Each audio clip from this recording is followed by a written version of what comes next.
I've been on and off with wrestling. WWE, I've been trying to get back into it, but I feel like I'm just gonna forget it and just give up because it's painful to watch now. With TNA, right around that time, I got really into it. I was watching a lot, and then I kind of faded out of it because they were in between good ideas, so they were just doing regular matches and stuff, no big storylines. Mm-hmm. And so I just kind of was like, all right, whatever. I just stopped watching wrestling altogether. And then I started getting back into WWE, or trying to. And I haven't had a chance to watch TNA recently. So you can watch on the wrestling thing. You can watch previous TNA stuff. That's how I've been getting caught up. I can't believe Kurt Angle is the GM. I think it's a great decision. Well, I think it's a great decision. I feel bad for Dixie Carter. She went through a table from she didn't. I saw that freaking. I was there when I didn't see it because I was at the pay-per-view, but I saw the replay that they showed. Her shoulder clipped the table. Bully Ray went through most of that. No. Bully Ray took 95% of that table. When I saw that, I was like, oh, that's a disappointment. I thought that he was gonna, lay her on the table and then, fucking jump from the top rope or something. Aren't they Hall of Famers now? Aren't 3D Hall of Famers? I think in TNA they are. Yeah, because I've seen TNA Hall of Fame. Because I saw the Hall of Fame. Like they play like a part of the Hall of Fame, and they got inducted. I was like, oh shit! Because the last time I saw them was they were having a tables, ladders, and chairs match with the Hardys and the Wolves, and I was like, shit. They got inducted into the Hall of Fame before that. No, it was after that. I saw it. It was because that match happened before Bound for Glory. The Hall of Fame. Right, because Bound for Glory is their WrestleMania, isn't it? Yes. Okay. No, I do remember what you're talking about now. Okay. But TNA, I do like that they are not, using, recycling ideas. Yeah. Because their company's way too young for them to do that. If they started recycling ideas now, it'd be like, oh, well, we did this last week, let's do it again. Again with the rumors, because I read it in an article, WWE is buying TNA. Yeah, you told me that before, and I never looked into it, but What's your opinion on that? I'm okay if they buy it and just leave it as is. Because that'd almost be a poor business. I hate to say what's good for business. Oh, yeah. But it'd be a poor business decision to buy it and then change it as opposed to just not even buying it at all. Because if they bought it and changed it, the TNA fan base would be like, wow, you douchebags, how could you do that? We had such a good thing going, and we hate WWE, whatever. And even the WWE fans would be like, wow, really? Really? You bought them out, and you're just gonna slap them on as, an ECW type thing? Look what happened when they did that with ECW. They changed everything about it, and it had a short run, and then ate shit and died. Yeah, which I like ECW when they were ECW. When they were an individual corporation, yeah. Yeah, and Taz was on it. It's that was amazing. That TNA was actually really good. I mean ECW. Yeah. Wow. Yeah, but TNA is still pretty good. TNA reminds me of ECW. Yeah, a little bit. because they do all these crazy matches like TLCs, the cage match with Monsters Sting and Mick Foley. I remember that match. That match was brutal. There was I mean, they are starting to not slow down, but get into a groove of like they have a set couple of ideas that they use. Mm-hmm. But not to the point where, like, of WWE. WWE is just recycling the same ideas. TNA is like, okay, we got a good thing going here. Let's just keep it going. Let's see how long we can take this. And I hope that when TNA gets to the point where WWE got, where they're like, okay, we milked that dry. You gotta start new. Something. We gotta start new. I hope that they choose to be like, all right, well, let's start over. Let's come up with something completely different, crazy and different, as opposed to them saying, well, what did we do in the past that worked? Well, let's try that again. Like, well, no.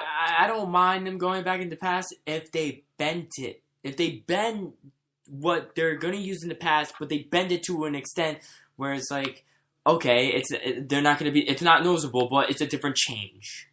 You know? Yeah. I just want them to, like, look forward, I guess, as opposed to looking back. Mm-hmm. That make any sense? Yeah. Like, look as to what they can do in the future as opposed to saying, like, oh, we're just going to use something in the past. 2003, we did this, and it got great reviews, so let's do that again. But with different superstars. Yeah, or even the same superstars, which is, like... That's kind of stupid. They did that with John Cena. Like, WWE did that with John Cena and Randy Orton. They literally dragged on that rivalry. I know this is going to piss some people off, but John Cena as a human being, I think he's hilarious and a good guy. John Cena's character, hate him. It's a joke.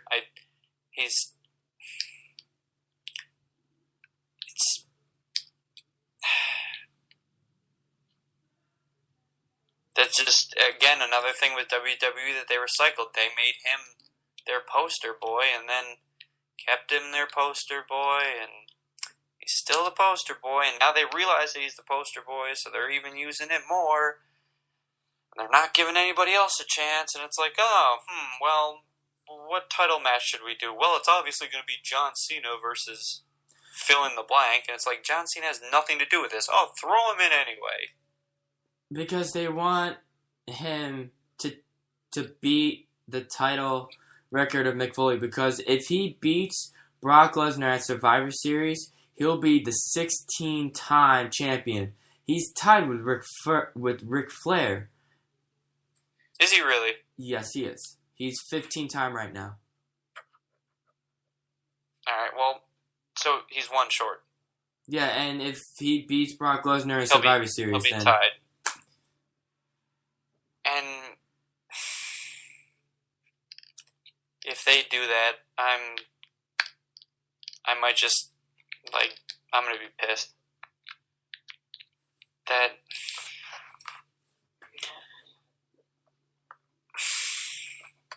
I don't even know what to say. Just, why John Cena? Like, he's like The Rock. No, he's nothing like The Rock. He's worse. I mean, they use him for everything, and the fact that they're like, okay, well, let's make him better than Ric Flair. It's just like, dude, stop.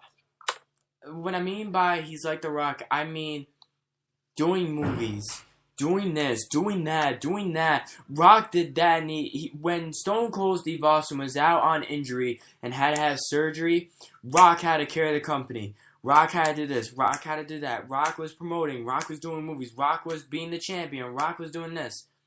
John Cena's doing this. John Cena's doing movies. John Cena's doing Snap those fingers, girl. Please don't ever do that again. Okay. I know what you're saying, but it's like... I can't put myself back in that time, so maybe people were saying the same thing about The Rock, or even Ric Flair, like, oh, how could you just keep using him over and over? But as for like this time right now, it's just like they know that they use him in everything, and they're okay with it. That's the part that's just like, why? You realize that you overuse him. I mean, I wouldn't mind if Daniel Bryan stop. carried the company. And I thought he was going to, if he hadn't gotten the injuries. I think he was. I think that's the reason why they're still dragging on John Cena until Daniel Bryan came back. Because right now, I hope so. I want that because I think that'd be best for business. I need John Cena to not beat Ric Flair's title record. Good luck. That's. I know it's asking for a lot, but because then I'm gonna almost feel like they're gonna have it be like the Undertaker thing, where who's gonna beat the record now? Who's gonna beat John Cena's record, and then who's gonna beat that record, and then it's gonna turn from an amazing accomplishment into, we gotta one up that person. And then sooner or later, it's going to be like, okay, 46 title wins.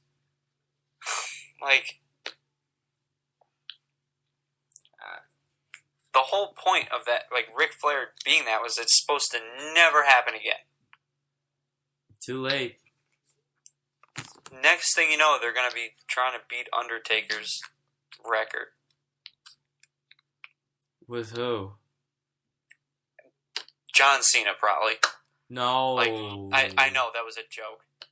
But it could work with I Quit matches because John Cena is undefeated in that match. Maybe. Even the people that say I quit are in the show the next week, which bothers me. Well, it's not literally saying that they're gonna I know, but quit. it should be, though. It's just it's a submission match. I know, but the whole premise of it when it first came out was, if you say I quit, that means that you quit the company, not you quit the match. And then they're like, well, we can't use this match a lot, but people really like it, so let's just make it a normal submission match. I did want to talk about what I've been getting into recently, which is the UFC. I finally made the transition from professional wrestling to UFC. Just almost as of this week, I started getting addicted to it. I started watching videos on YouTube of knockouts. I was like, oh, that's cool. And then I started watching a little bit more. Now I'm watching full matches. I don't know any of the people's names or anything. I just like watching it because it's awesome. It's intense. Yeah, and you're just like Jackson. As soon as Jackson went from WWE to boxing to UFC.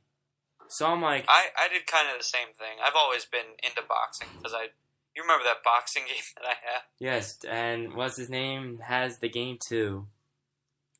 Jackson Fight does. Night, yeah, it's a good game. Yeah, Jackson kicked my ass in that game. I kicked your ass in that game too. I don't care for it. He's terrible at that game. I really don't care. But yeah, as soon as I start watching UFC and Bellator and all that, Bobby Lashley pops up and he's like, "Yeah, I'm gonna have a match," and I'm like, "Oh, cool." He fights a guy that basically looks like him. He's freaking jacked, has no neck, but he's white. And this match was supposed to be two heavyweights going at it. They're two monsters. They're gonna beat the shit out of each other, and it's gonna be great, right? That didn't happen. Here's how it ended. Brock Lesnar. Wow. Big Rocky white guy, I forget his name, was going for almost like a German suplex on Bobby Lashley. He was trying to throw/take him down, grabbing him at the waist. His foot slips out from under him, and he falls, and Bobby Lashley jumps on him and just starts pounding him in the face, and then the ref stops it. Oh,